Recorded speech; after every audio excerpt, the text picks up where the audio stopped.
Olá, boa noite. Como vai? Vai bem? Opa, eu espero que você esteja bem. Você viu que hoje a abertura foi diferente, né? O enquadramento, pelo menos, foi diferente. Por quê? Porque só aparecemos, Lorenberg e eu aqui no enquadramento. Ao contrário do que você costuma ver, sempre tem um entrevistado aqui, porque hoje a gente separou a sexta-feira para Lorenberg e eu lavarmos a roupa suja. A gente tem brigado muito e discordado demais, aí o ano passou, a gente não, né? Então, antes que que o pior aconteça, mentira, nada disso não. Hoje nós estamos aqui, nós de fato estamos aqui realmente na sexta-feira. Hoje nós vamos conversar aqui, discutir com você, principalmente, telespectador, vamos conversar sobre alguns acontecimentos que estão aí marcando os noticiários do nosso cotidiano, especialmente aqui na capital, mas também falar de coisas nacionais, enfim.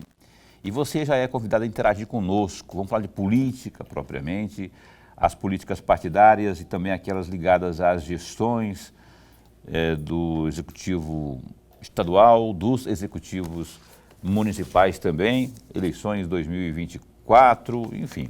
Hoje a gente vai conversar sobre isso, especialmente eu vou explorar um pouco mais o Lorenberg, que ele é um analista política de mão cheia, né, que eu admiro muito, que acompanha há muito tempo, e trazer um pouco mais pitacos dele aqui, né? Porque geralmente ele está mais aqui entrevistando e tal, de vez em quando eu dou umas pinicadas nele aqui, aí ele explica, aí ele dá a opinião dele, né?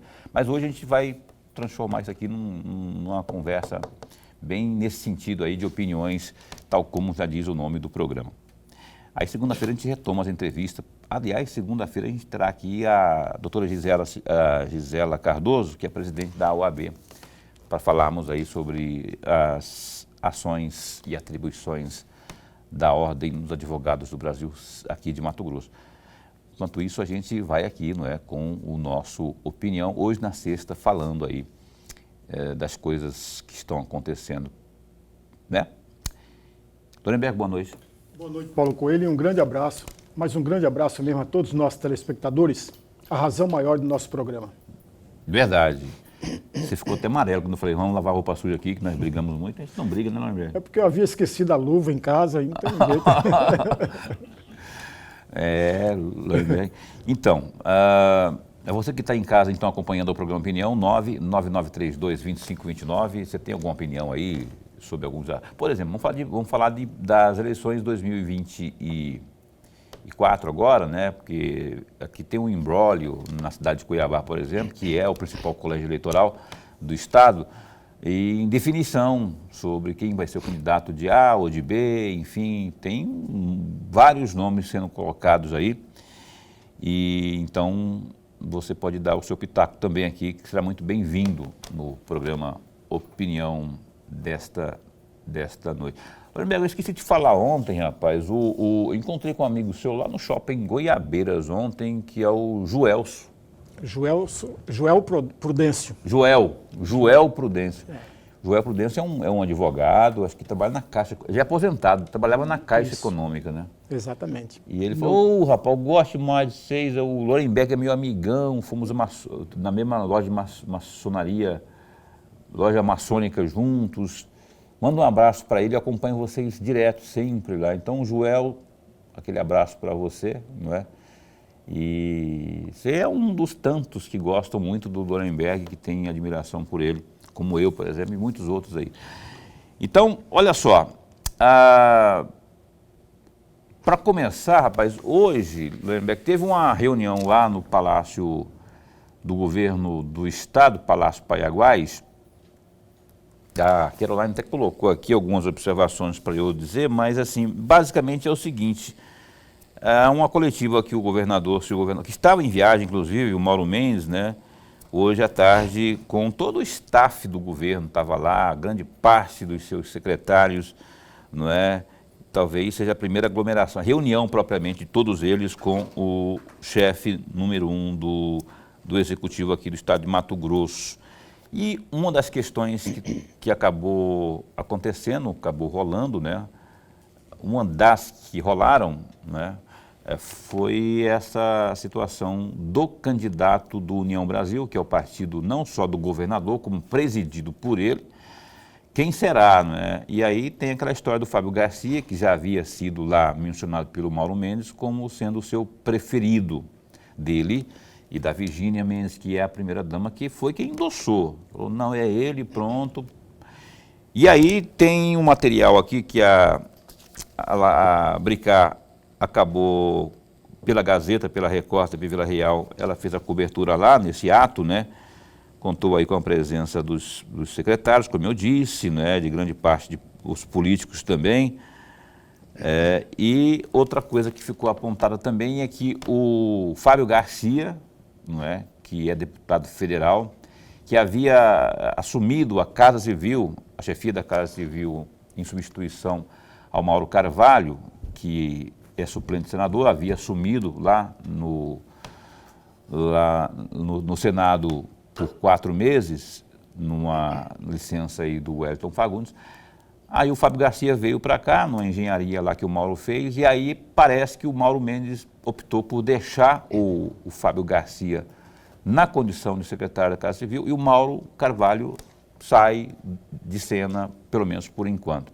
Mas a Bricá esteve lá e vamos ver a reportagem que ela acabou fazendo aqui para o Grupo Gazeta. A expectativa era que o governador Mauro Mendes anunciasse quem seria o candidato do União Brasil à Prefeitura de Cuiabá. Mas na reunião onde todo o staff do governo participou, Mauro confirmou a saída do colega Mauro Carvalho do cargo de chefe da Casa Civil. Com tristeza, por um lado, né, por perder um grande general aqui dentro do nosso governo, mas com alegria, porque como amigo que somos e sempre fomos e que sempre seremos, você tem que respeitar essas demandas individuais, né, que às vezes as pessoas têm de buscar algum caminho, alguma alternativa que naquele momento lhe parece fazer melhor sentido. Mauro Carvalho, que inclusive é suplente de senador, assumiu o Senado por alguns meses durante a saída do senador Wellington Fagundes, e nesse período Fábio Garcia assumiu a chefia da Casa Civil aqui em Mato Grosso. Mauro não descartou a possibilidade de futuramente se candidatar a cargos políticos. Disse que por agora deve cuidar dos negócios da família. Para mim é um orgulho muito grande estar aqui hoje, nesse dia, pedindo realmente um tempo para que eu volte para a minha família, para minhas atividades empresariais. E, logicamente, como você mesmo diz, eu não estou dando aqui um adeus, mas é um até breve para que eu possa realmente continuar contribuindo, gerando emprego, renda para esse Estado, crescimento para esse Estado. Eu preciso desse tempo. Já Fábio Garcia, que é pré-candidato à Prefeitura de Cuiabá, disse que se sente preparado para assumir o cargo. Nosso objetivo continua sendo o mesmo na Casa Civil.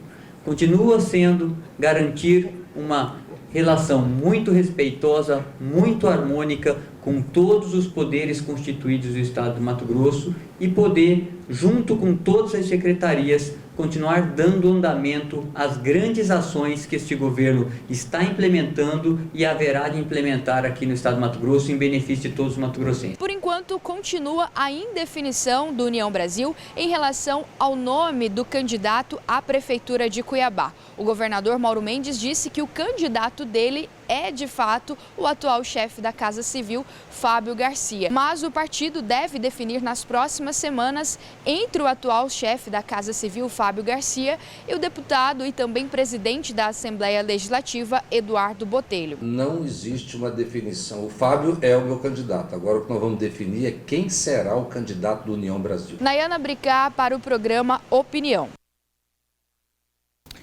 Então, obrigado, Nayana. Continua, foi mais do mesmo, né? O Mauro não apresentou nenhuma novidade nesse sentido. Aí, Lorenberg, o Fábio Garcia, você acha que ele consegue, na condição de secretário-chefe da Casa Civil, mostrar um pouco mais, não é? Convencer um pouco mais, ser um pouco mais povão, mostrar, dar o ar da graça para que isso seja refletido lá porque se fica uma coisa muito forçada, eu vejo, pelo menos dessa forma, um pouco forçado, né? Tipo assim, eu vou ali no Zé do Espeto, comer um espetinho, vou dar uma risadinha, levo a minha equipe de assessoria lá para tirar umas fotinhas. Não é assim que eu acho que funciona, tem que ser mais natural. Aí o Mauro, quando reafirma que ele tem predileção pelo Fábio Garcia, mas que respeitará uma decisão do partido, compreendendo que o partido é ele que preside, não é? Como é que você vê essa situação? Você acha que é melhor para o Fábio Garcia aqui na Casa Civil do que como deputado federal? Paulo e amigo telespectador, antes de mais nada, mandar um grande abraço para meu irmão, meu amigo Joel Prudêncio. Já há algum tempo que a gente não se encontra, nós precisamos nos encontrar, né, para bater um papo. Um grande amigo. Paulo, veja, no mês de abril, vamos imaginar hipoteticamente, amigos, que o deputado federal licenciado Fábio Garcia continue, e de fato ele vai continuar na Casa Civil, na chefia da Casa Civil. Só que no mês de abril ele é obrigado a deixar o cargo. Ele não pode permanecer na Casa Civil. Percebe, Paulo? Assim como todos os secretários. Por força da legislação? Por força da legislação. Mês de abril termina qualquer condição de ser mantido na Casa Civil. Tá. A menos que ele recuse ou que ele não seja o escolhido pelo partido. Mas a partir de abril, ele não pode mais permanecer na Casa Civil. Esse é um ponto que me parece importante. Por quê? Porque falta apenas o restante do mês de janeiro, mês de fevereiro completo, que agora nós temos 29 dias, né? É o ano bissexto. Pouco mais de 2 meses teremos. Exatamente, e o mês de março. Eu, particularmente, considero esse período muito curto, principalmente quando nós levarmos em consideração que já há 4 meses, ou um pouco mais de 4 meses, o deputado federal já estava na chefia da Casa Civil. E eu não vi, pode até ser que o Paulo veja isso, e outros colegas da imprensa vejam isso, mas eu não consegui ver uma grande possibilidade de estar colhendo dividendos eleitorais para a sua campanha em Cuiabá. Por conta dessa passagem. Por conta dessa passagem na Câmara, na Casa Civil. Por outro lado, veja, se ele estivesse na Câmara Federal, seria até pior o seu desempenho, amigos, por uma razão muito simples. Todos nós sabemos isso, e não precisa nem ser estudioso do jogo político. Em Brasília, na Câmara Federal, fica muito distante do munícipe. E ao ficar muito distante, afasta exatamente dos anseios, dos desejos, das vontades, por exemplo, da população cuiabana. Mas peraí, Lorenberg, então nós vamos fazer dar uma tricotada aqui. Eu já penso assim, da seguinte forma, lá na Câmara, pelo menos, assim como fazem todos os parlamentares, inclusive os senadores, eles, nas quintas, eles têm direito de a passagem de avião lá, como nós temos de ônibus aqui, não é? Sim. Eles andam lá o que eles querem de ônibus lá. E aí é como se fosse, proporcionalmente, é como se eu fosse daqui até a guia, eles virem de avião até aqui a cidade de Cuiabá, porque toda hora tem voo e tudo mais. Então, tanto que o Abílio, por exemplo, o deputado federal Abílio, não é, que ombreia aí com o Botelho nas primeiras colocações, aí nas pesquisas que foram apresentadas agora, ele faz isso, o Wellington faz isso, o Fábio, quando estava como senador, fazia, todo mundo faz isso, não é? Mas se ele estivesse como deputado federal, o Fábio Garcia, ele teria como, por exemplo, fazer defesas importantes do estado de Mato Grosso, na tribuna lá, e isso com a boa assessoria de imprensa e com a assessoria de comunicação que tem ele e os aliados dele, né? E o governo também, se é alguma coisa que interessa o governo, ganha mídia. Ele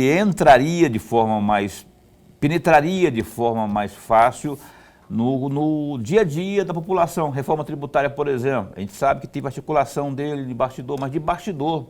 É diferente se ele pegar uma tribuna, e ele é um cara inteligente, não vamos desmerecer aqui a inteligência do Fábio Garcia, é um prodígio.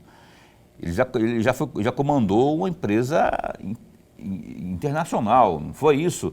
Exatamente. Então, ele tem conhecimento, tem expertise, Agora está apagado, na minha opinião está apagado. E acho, ao contrário, destoando um pouco do que você pensa, e acho que lá, além do que eu falei aqui, tem as emendas parlamentares, que elas, se o cara tem um bom cronograma, um bom planejamento dessas emendas, ele pode fazer aquilo que todo mundo faz, que todos os parlamentares fazem. Eles vão para as bases, no caso da base dele principal, obviamente seria Cuiabá, trazer para cá, fazer política em cima disso. Eu não estou falando de fazer, dizer coisa que não vai fazer, não.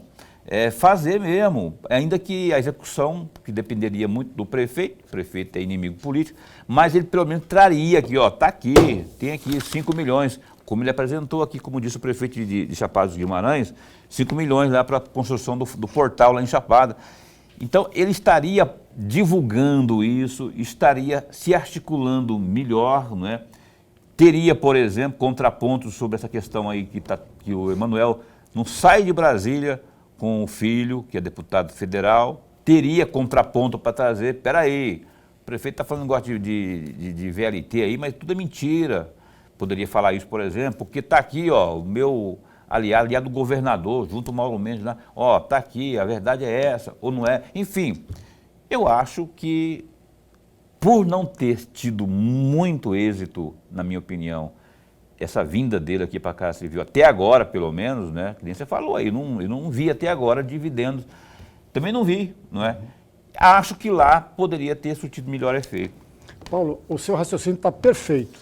Veja, amigos, todo parlamentar federal fica ou deveria ficar em Brasília 3 dias por semana. Deveriam, mas alguns faltam, né? Alguns faltam.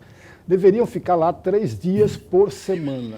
Isso sobraria 4 dias por semana, em tese, se nós levarmos em consideração 7 dias, 4 dias para ele fazer a campanha aqui em Cuiabá. Sim. Tranquilamente. Esse é um ponto que parece importante, mas veja, amigos, ele queria ficar ao lado do governador, porque o governador, a gente não pode ignorar isso. Eu aprendi muito cedo com a minha mãe que a mesma mão que aponta as virtudes é a mesma mão que aponta os defeitos. A mesma mão que aponta os defeitos tem que ser a mesma mão que aponta as virtudes. O governador Mauro Mendes tem feito boas entregas. Sim. Ele queria aproveitar exatamente isso, Paulo, para, ao lado do governador, ter a maior visibilidade e, com isso, angariar dividendos eleitorais. Portanto, a jogada, a estratégia política foi bem feita, só que não surtiu o efeito desejado. Esse é um ponto. Agora, veja, o Fábio Garcia, na atual legislatura, veja, o Fábio Garcia já foi deputado federal, mas agora a legislatura começou ano passado. E eu tenho acompanhado o Congresso Nacional quase praticamente todos os dias. O Fábio Garcia subiu à tribuna 18 vezes. 18 vezes, Paulo. Mas as 18 vezes que ele subiu à tribuna não valem e não servem como conteúdo para contemplar os interesses cuiabanos. Entendi. Percebe? As causas levantadas. As causas levantadas lá não são causas que poderiam atender imediatamente os anseios e as vontades dos cuiabanos de uma forma geral. Por outro lado, a questão da emenda que você muito bem levantou. Eu não tenho registro, pode ser que você tenha, ou que outras pessoas tenham, eu não tenho registro que o Fábio Garcia, agora neste ano, tem emendas para Cuiabá. Por que agora nesse ano, amigos? Quem entra na legislatura, quem não estava na legislatura anterior, ele aprova a emenda no final do ano passado. Portanto, as emendas deverão acontecer agora neste ano. Pois é, mas ainda não foram liberadas. Sim, é isso que eu falei, mas passarão a ser liberadas em 2024. 2024. E geralmente sempre em meados do ano para frente. Meados do ano para frente. E, portanto, veja, mais um ponto negativo. Um ponto negativo em desfavor do candidato ou do pré-candidato à Prefeitura de Cuiabá. Eu não tenho a menor dúvida, Paulo, você muito bem trouxe um dado interessantíssimo que é verdadeiro.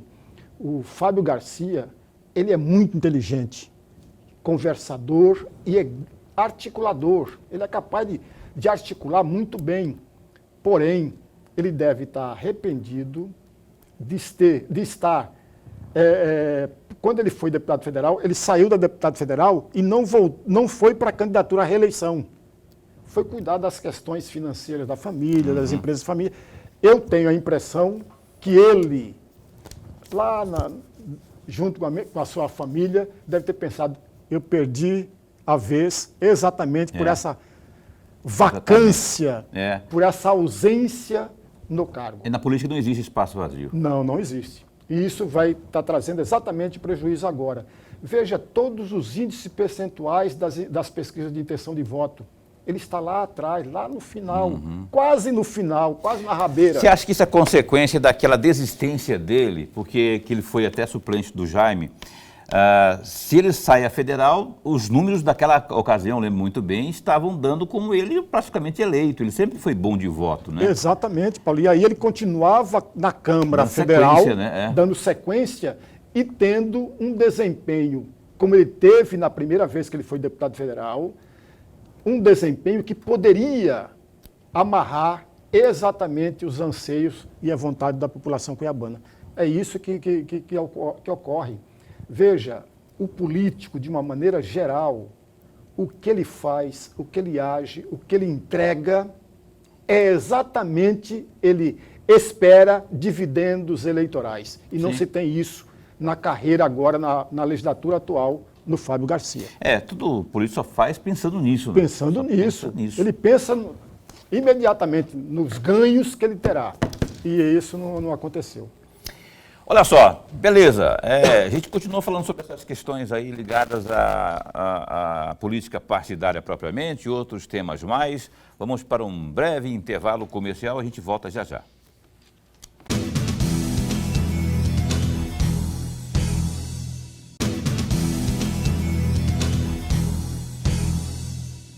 Cá estamos de volta, o programa Opinião está um pouco diferente, hoje não temos um entrevistado, como você costuma sempre acompanhar aqui, de segunda a sexta, não é?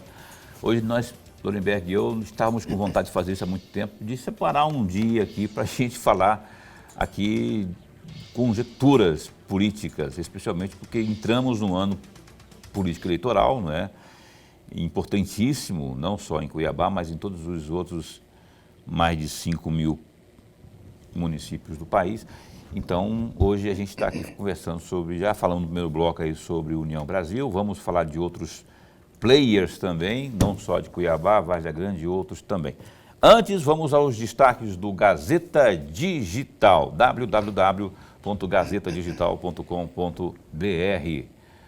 Olha só, rapaz, a Procuradoria-Geral do Estado de Mato Grosso, PGE, apresentou nesta sexta-feira, dia 19, os documentos necessários ao Ministério Público, o MPMT, para realizar obras de implantação do Bus Rapid Transit, chamado BRT, em Cuiabá e Várzea Grande. O Ministério Público notificou o governo a apresentar a licença ambiental em reunião acalorada entre o órgão, representantes do Estado e da Prefeitura de Cuiabá, nesta última quarta-feira, 17, para discutir aí o imbróglio do novo modal.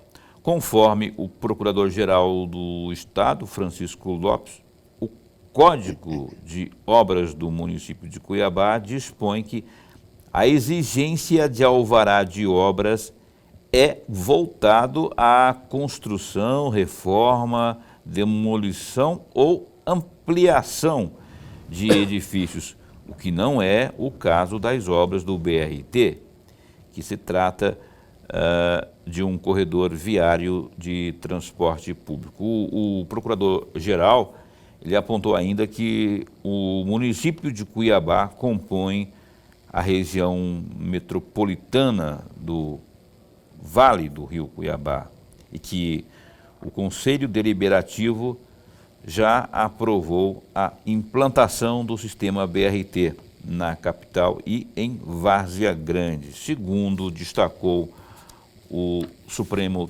Tribunal Federal, já decidiu que nos casos de regiões metropolitanas, abre aspas, o interesse comum não é comum apenas aos municípios envolvidos, mas ao Estado e aos municípios do agrupamento urbano, fecha aspas.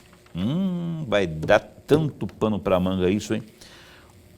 Olha, o presidente da Assembleia Legislativa de Mato Grosso, deputado Eduardo Botelho, do União Brasil, classificou o veículo leve sob trilhos VLT, o VLT cuiabano, como fictício, durante entrevista à imprensa nesta quinta, dia 18.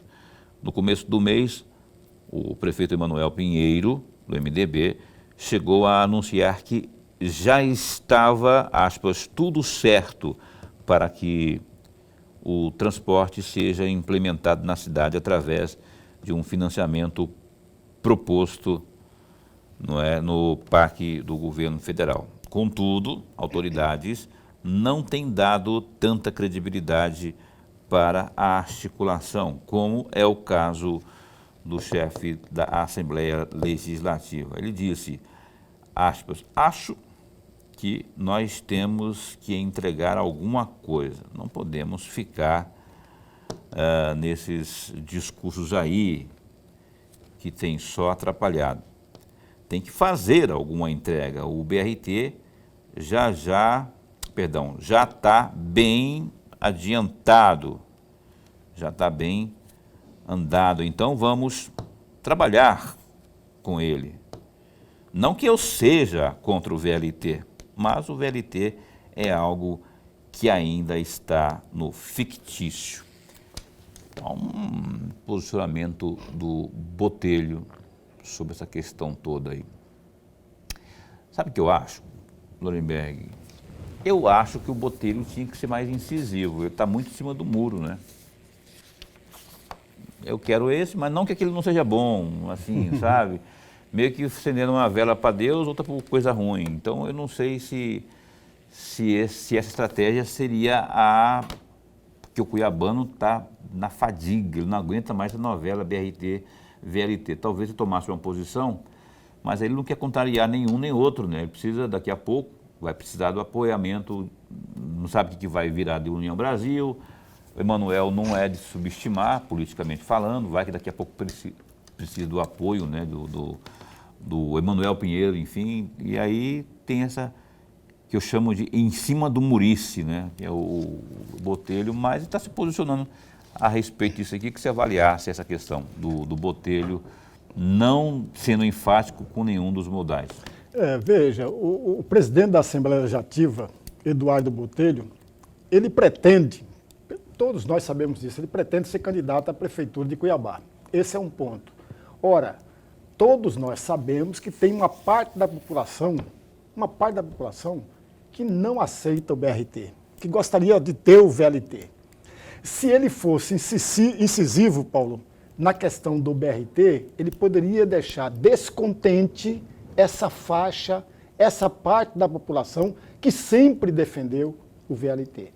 Por outro lado, ele também não pode ser contra o BRT, porque também existe uma parte do eleitorado que, olha, essa novela parece que novela mexicana que nunca acaba, que nunca vem num resultado final. Então vamos acabar logo com isso, vamos pegar o BRT, é o que tem, vamos pegar logo o BRT. Então ele não quis desagradar nenhum lado e nem desagradar o outro.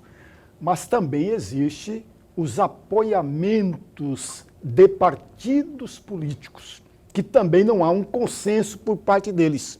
Não há um consenso entre os partidos políticos sobre o modal de Cuiabá. Até por conta de várias questões. Aliás, dentro do próprio governo do Estado, tem pessoas dentro do governo, se não todas, lá em 2010, defenderam o VLT. Inclusive o próprio governador do Estado.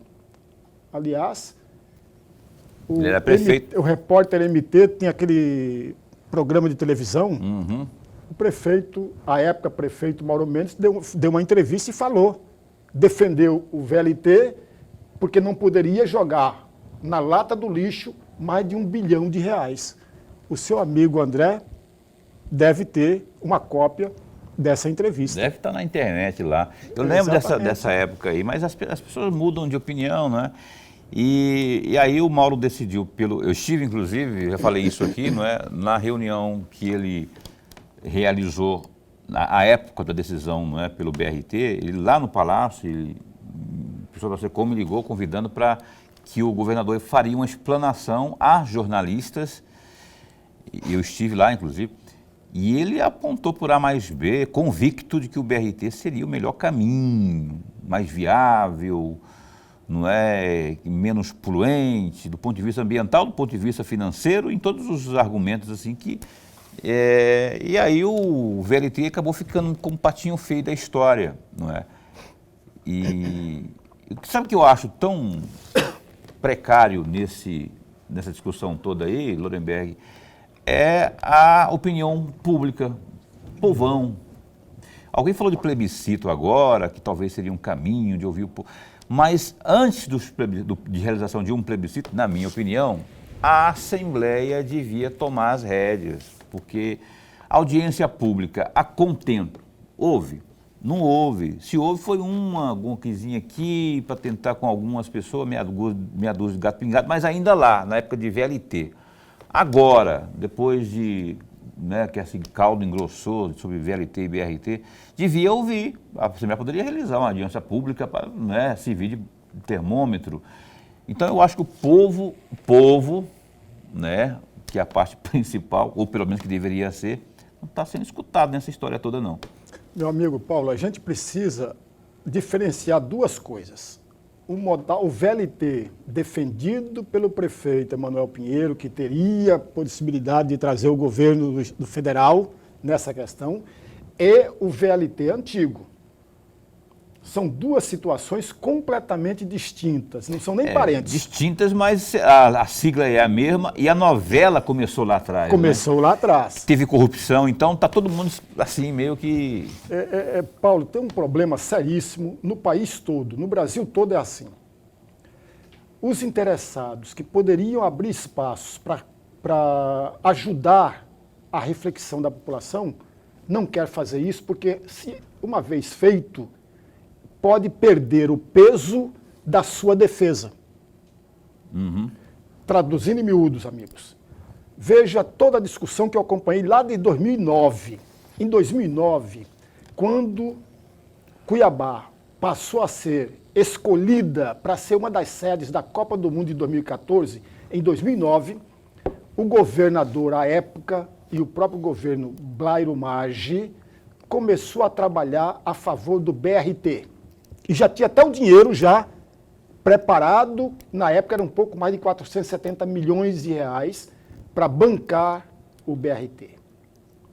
O Blairo sai do governo, permanece o Sival é reeleito em 2010, e aí muda completamente o governo Sival Barbosa.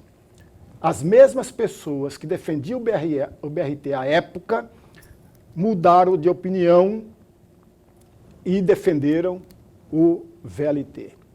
Lembra daquela viagem, amigo, turística, que o governador fez, ele e mais 4 pessoas, lá para Portugal? Para ser mais preciso, lá no Porto, Sérgio Ricardo, Maluf, o Riva, o Sival Barbosa e o Éder Moraes. Lembra desse grupo? Que foi fazer um passeio turístico.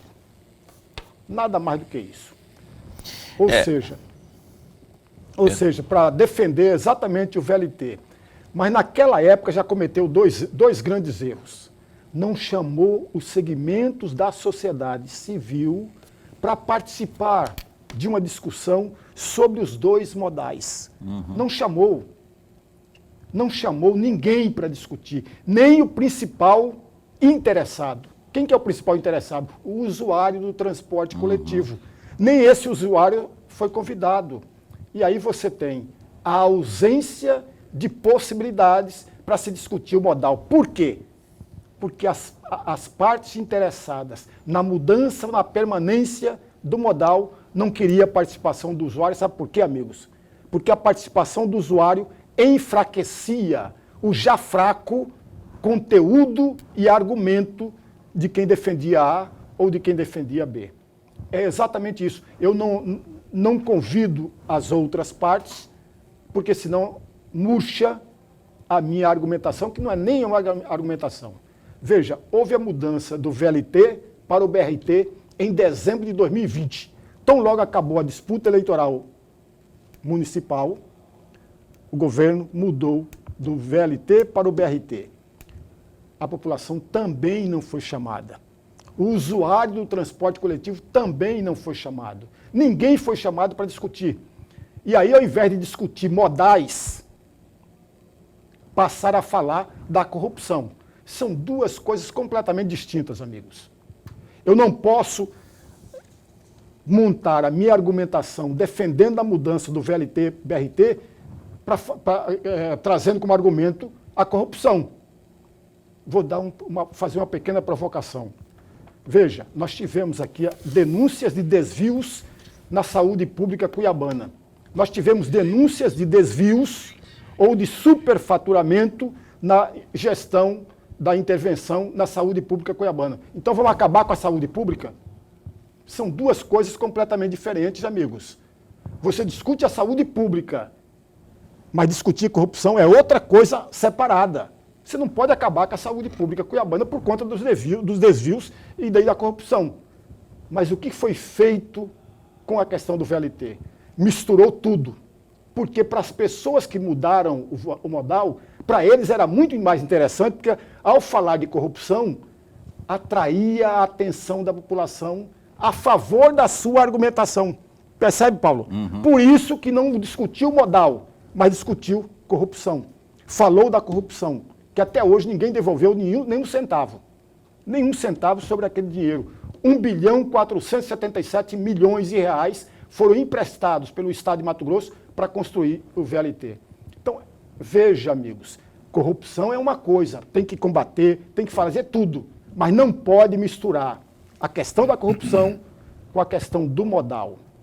O modal de um e o modal do outro. São diferentes os dois modais. Eu já usei os dois modais. Os dois modais. Vou dar um exemplo só. Curitiba... Era BRT lá, mudou. Era BRT, está mudando tudo. Está mudando tudo para o VLT. Por que Curitiba está mudando tudo para o VLT? Por que Salvador, que era BRT, está mudando para VLT? Por quê? Não, por que o Rio de Janeiro está aumentando os trilhos do VLT? Alguma coisa está errada. Será que é só Cuiabá, Mato Grosso que está certo? Será que é só o governador do estado que está certo? Birrinha.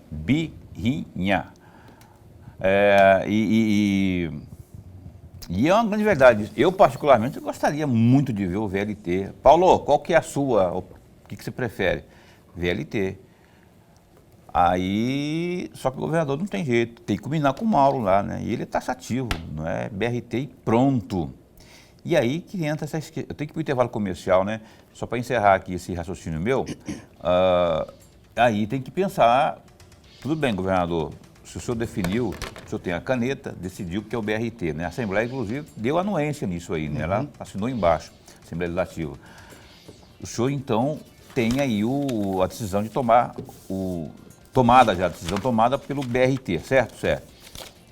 Então, o senhor traga a solução para que os mais de R$1 bilhão reapareçam. Porque no povo cuiabano não pode, o pagador de impostos não pode ficar a ver navios, não é? Ficar no vácuo, porque o dinheiro é do povo e o dinheiro foi pro ralo. E aí, como é que vai... Paulo, como é que eu vou fazer isso? Vai atrás de quem roubou, de quem desviou, de quem não é? Mas é difícil. O próprio Botelho falou lá na Gazeta, eu tive a oportunidade de entrevistar lá 1 ano e pouquinho atrás, já dizia, esquece, é uma luta inglória isso, não vai reaver nunca isso, porque vão judicializar, vai caducar. Mas tem que dar resposta. Não vamos fazer de conta que não vimos, que sumiu R$1 bilhão, nego. Não é R$1.000, não.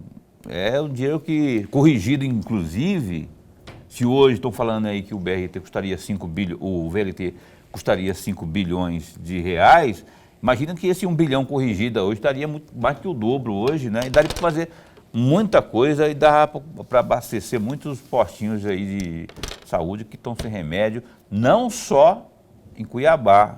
Tem hospital regional aí que está às gritas por falta de uma boa gestão aí, é o que dizem por lá. Sorriso, Alta Floresta, por exemplo. Intervalo comercial, a gente volta num instante só.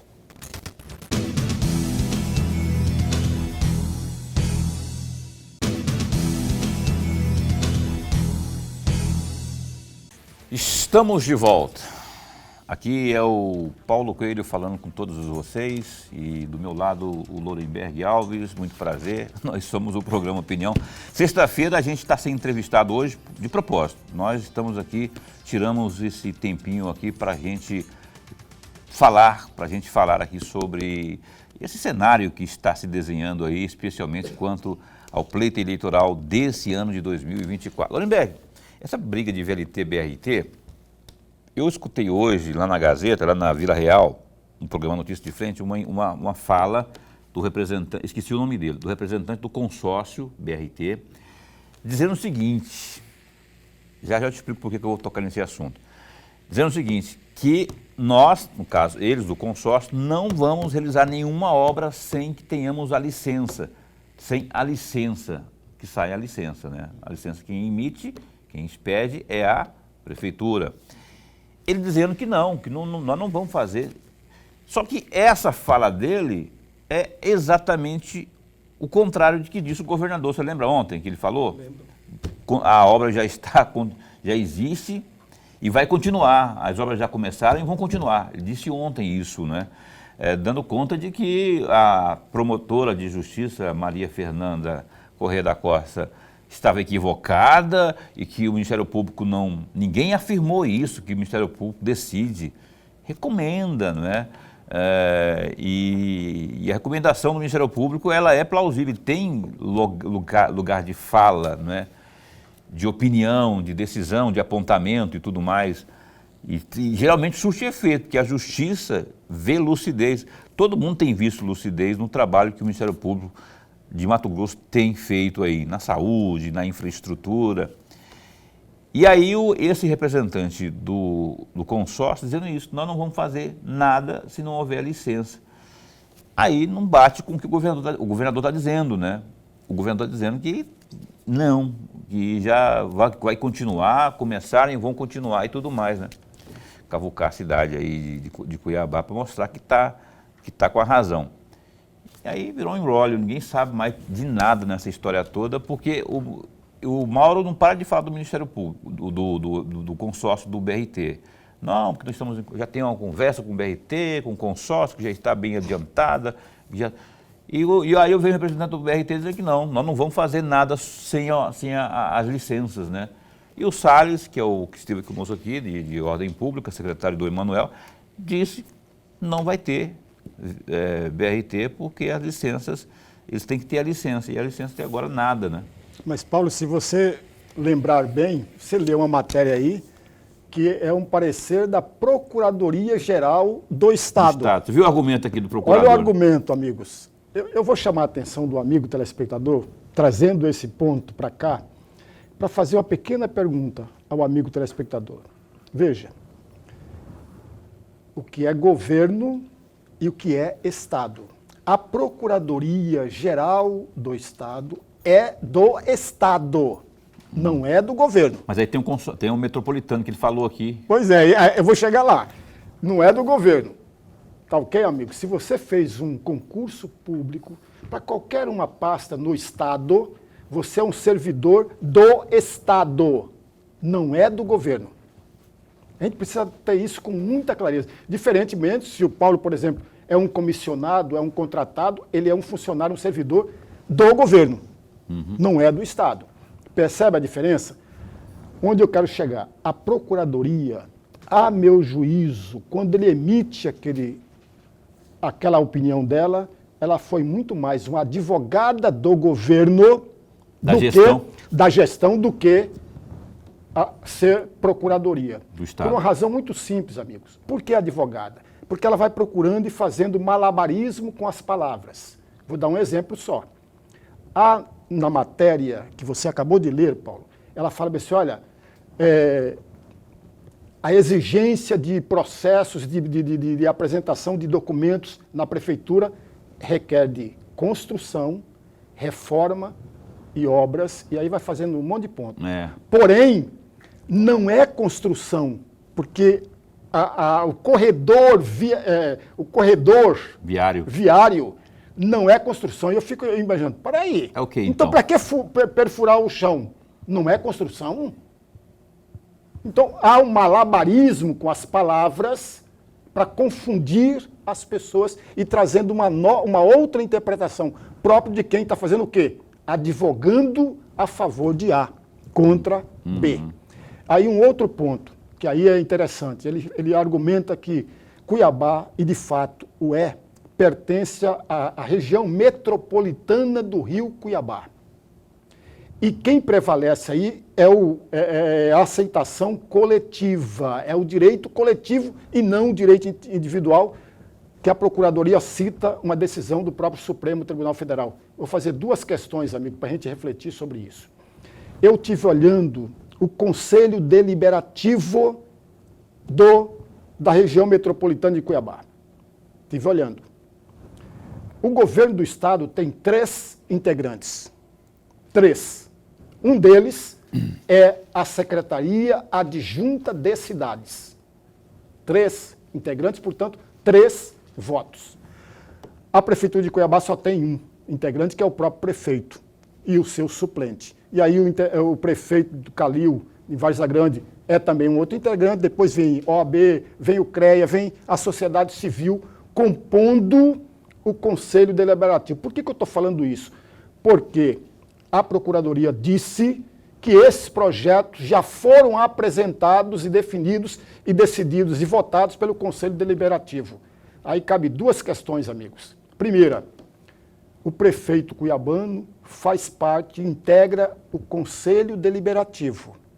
Se isso já foi aprovado pelo Conselho Deliberativo, o prefeito ou seu suplente participou dessa decisão. Se o prefeito participou e votou a favor da decisão, ele está enganando o conjunto da população. Por que ele vai bater contra a BRT se ele aprovou lá no Conselho Deliberativo? Entendeu, Paulo, a jogada? Entendi, mas quem era o prefeito? É o atual prefeito ou foi o Mauro Mendes? Esse consórcio é de quando? Não, mas veja, Paulo, mudou do VLT para o BRT em 2020. Ah, foi agora em 2020, tá certo. Então, em dezembro de 2020 não passou pelo Conselho Deliberativo. Só pode ter passado pelo Conselho Deliberativo de 2021 a 2023. Mas eu tenho uma resposta para você sobre a questão que você colocou aí. O prefeito pode ter votado contra o BRT, mas foi voto vencido, já que ele é minoria. Pois é, mas ele deveria vir a público lá atrás e dito, olha, foi levado isso para o Conselho Deliberativo e eu votei contra e perdi, porque os segmentos da sociedade votaram... Só o governo tem 3. São 3 votos. Aí junta mais o AB, mais 2 ou 3 ali, ele já consegue maioria e pronto. E mais o prefeito já consegue maioria. Esse é um ponto que deve ser colocado com muita tranquilidade aí. Segundo questão, amigos, imaginemos que esse Conselho Deliberativo votou sem a presença do integrante de Cuiabá. Há uma falha aí. Veja, nós estamos trabalhando na questão das hipóteses. Ninguém está assegurando nada, são hipóteses. Há uma falha. Por outro lado, veja, não vai apresentar a documentação, por quê para a Prefeitura? Então, a Procuradoria-Geral do Estado está agindo aí, não como Procuradoria-Geral do Estado, governo. Como advogada do governo. E isso é ruim para o próprio Estado. Essa observação que o Lorenberg traz aqui, ela é importantíssima, não é? Uma vez que o governador e agora o procurador-geral do Estado, não confundir com do governo, estão levantando a questão da região metropolitana. Se isso realmente passou por votação, o resultado dessa votação tem que ser exposto, tem que ser público. Tem que vir à tona para o prefeito devia se manifestar, o Emanuel, né? Eu imagino eu imagino que ele tenha votado contra, né? Eu imagino que ele tenha votado contra. Se ele votou a favor do BRT também, aí já tem que esquecer de tudo, né? Não dá para nem dar nenhum crédito para o prefeito. Mas aí tem uma outra pergunta, né, Paulo? O CREA tem um integrante no conselho, que, por sinal, tem o presidente do CREA, que foi secretário de governo no municipal. Que é o Samaniego. Não é ele que é o integrante, é uma outra pessoa lá, que eu olhei, não lembro bem o nome. Ele não? Não é ele, mas o presidente com certeza sabe do que foi decidido pelo integrante do CREA. Putz, podia ter perguntado isso para o Juarez, ele esteve aqui há uns 10 dias, para a gente saber. Vai dar tempo de perguntar isso para ele então, né?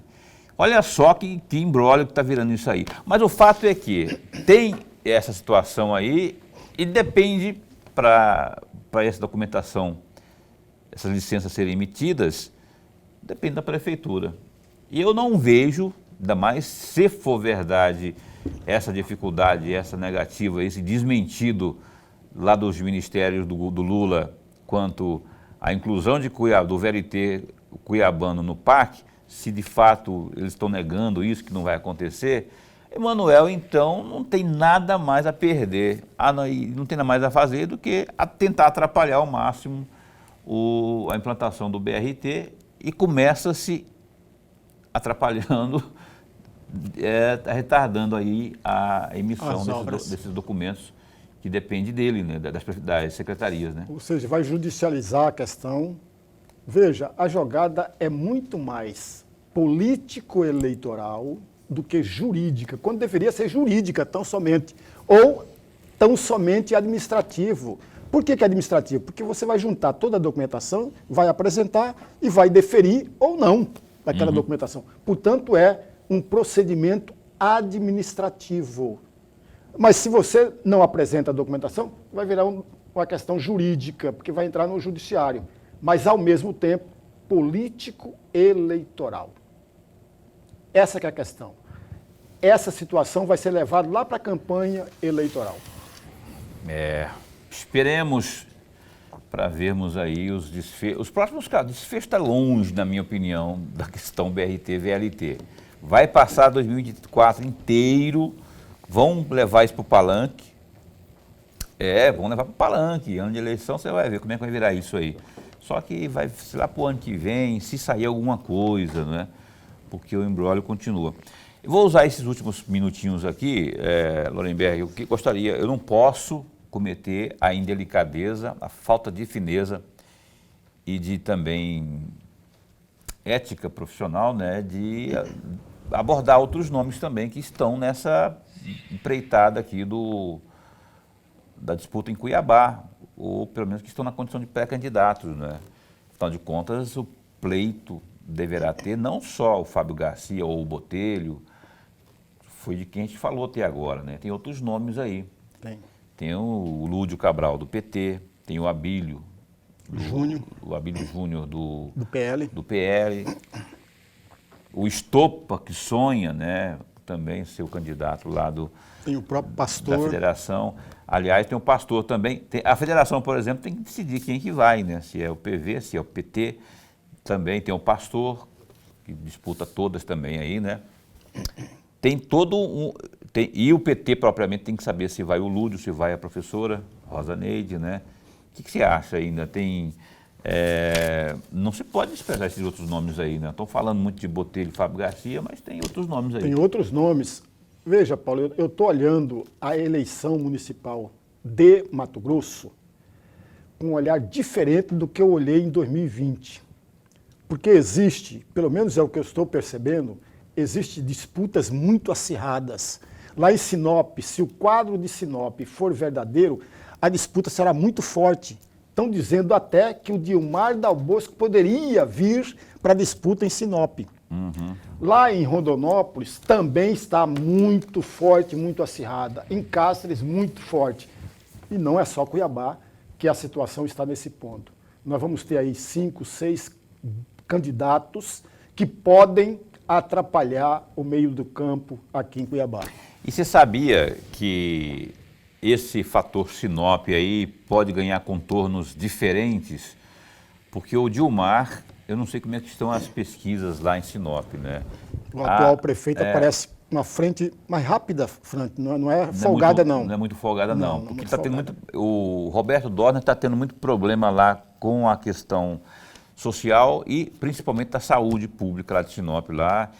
Muito agravado também porque o hospital regional de lá parece que está apresentando grandes problemas. Só que o Dilmar está mudando de partido. PRD.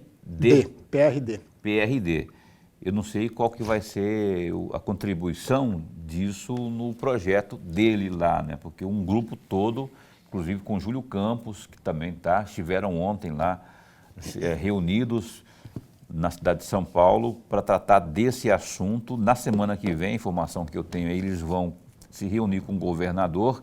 A janela eleitoral ainda está um pouco distante, tá para março, né? Então eles têm um tempinho ainda, mas está bem costurado esse cenário aí, está bem costurada essa mudança.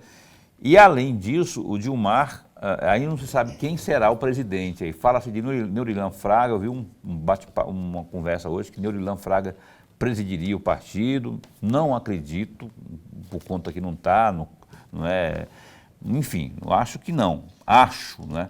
Mas o Dilmar e esse novo grupo aí pode vir com força, dependendo do tamanho que ele chegar, né? Exatamente. E pode forçar, veja, amigos, o resultado de uma campanha eleitoral municipal pode trazer um esboço e traços para um cenário regional. Isso é o mais importante. Esse é o mais importante de tudo. Por isso que eu estou olhando com olhos diferentes do que eu olhei em 2020. Então tá, agora vamos embora ver como é que vai ser, que tamanho que vai ser esse PRD aí. Parece que outros deputados também da Assembleia estão de olho, não é, nessa nova legenda aí, para março se filiarem, né, que é a janela. Enfim, PRD, que é a fusão do Patriota com o PTB. Lorenberg, a gente não vai ter condições de continuar aqui, mas já temos que encerrar. Segunda-feira a gente se encontra aqui. Até segunda-feira. Olha só, segunda-feira nós vamos conversar aqui no programa Opinião com a presidente da OAB Mato Grosso, a advogada Gisela Cardoso. Tem muito assunto para a gente abordar, que faz tempo que ela não vem aqui, além de fazer um balanço do trabalho realizado ano passado, o que está por vir aí, prerrogativas dos advogados, tem advogado reclamando aí que estão sendo tolhidos seus direitos, não é? Devido ao processo legal não está sendo respeitado, enfim, tem muita coisa acontecendo aí. Até segunda, um abraço.